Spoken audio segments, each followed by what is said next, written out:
Ka-Spike, handa ka na ba? It's official! Magsisimula na nga sa July 17 ang 2021 PVL Open Conference sa isang bubble sa Luwag City, Ilocos Norte.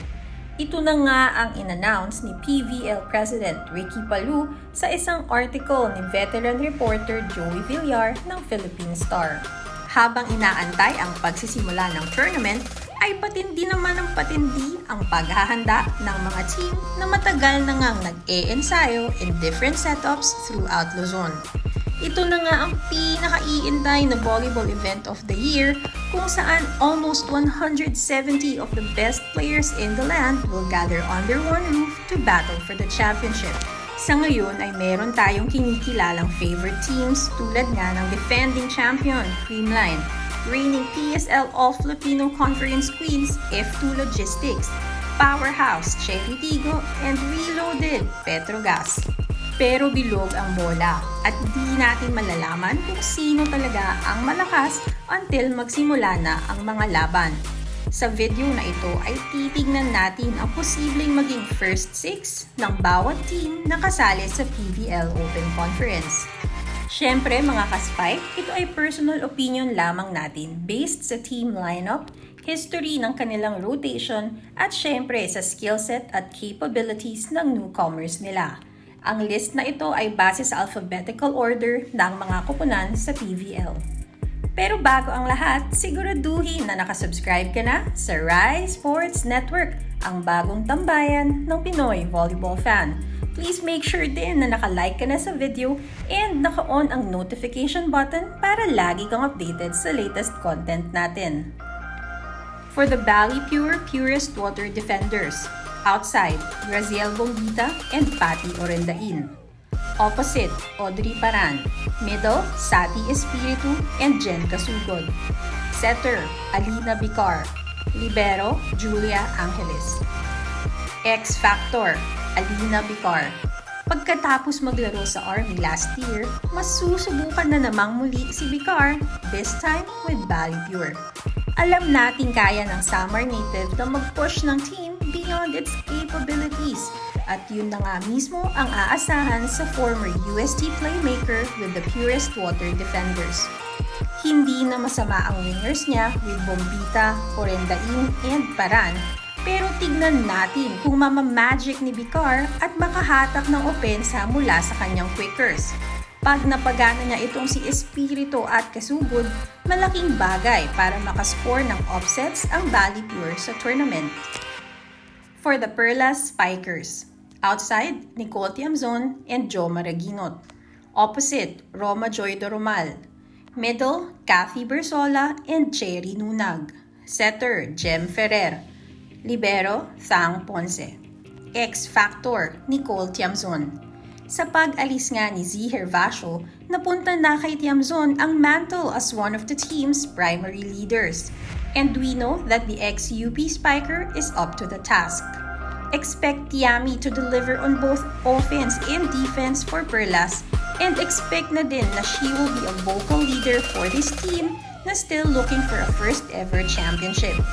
For the Signal HD Spikers, outside, Rachel Ann Dakis and May Luna. Opposite, Clarissa Abria. Middle, Roslyn Doria and Rania Musa. Setter, Alohi Robbins Hardy. Libero, Jack Janela. X Factor, May Luna. The former LaSalle Spiker was one of the most highly recruited players of her batch. Although pinatay ng inconsistency ang stint niya sa TAF, isa pa rin sa pinaka-promising young outside hitters sa bansa ang Davao native. With more opportunities sa Signal, tingin natin Luna can contribute a lot, especially with her attacking. Hindi na bumabata si Dakis, and although Abriam, Doria, and Musa are solid options, tingin natin si Luna ang may pinakamataas na upside and would be a game changer if Coach Shaq De Los Santos can tap into it. For the Creamline Pool Smashers, open, Alyssa Valdez and Gemma Galanza. Opposite, Tots Carlos. Middle, Lisa Sato and Pangs Panaga. Setter, Gia Morado. Libero, Kyla Atienza. X Factor, Kayla Atienza. With all the weapons na meron ang Creamline, napaka-importante ng first ball at playmaking to their success. At dyan nga papasok si Atienza, who is a very good but underrated libero who proved herself in the Cool Smashers title run in 2019. Alam natin how Gia Morado is like a wizard with the ball in her hands, and we all know din how powerful Creamline's attackers are. So magiging very crucial sa championship quest ng Cool Smashers ang trabaho ng former FEU defensive ace. For the Cherry Tigre 7 Pro crossovers, open, EJ Laure and Bea Laure. Opposite, Maylene Paat. Middle, Jaja Santiago and Dingding Santiago Manabat. Setter, Jasmine Labor. Libero, Buding Duremdes. X Factor, Coach Aaron Velez. Dala ang isang powerhouse team na walang butas sa first six, the pressure will be on Velez to maximize his roster. Kumbaga andyan na lahat ng sangkap at mamahaling sangkap pa nga, lulutuin na lang ito ng coach. Siya rin ang sasagot sa mga tanong kung saan ba maganda gamitin talaga si Dingding Santiago at kung anong gagawin sa iba pa nilang malalakas na player na hindi magkakasya sa first six. Malamang matagal na itong iniisip ni Velez at makikita natin ang sagot when the PVL finally begins. For the Choco Mucho Flying Titans, open, Ponggay Gaston and Regine Arocha. Opposite, Kat Tolentino. Middle, Maddie Badayag and Bea De Leon. Setter, Dina Wong. Libero, Denden Lazaro Revilla. X Factor, Dina Wong. Naging malaking issue nga ang setters sa unang campaign ng Choco Mucho sa PVL.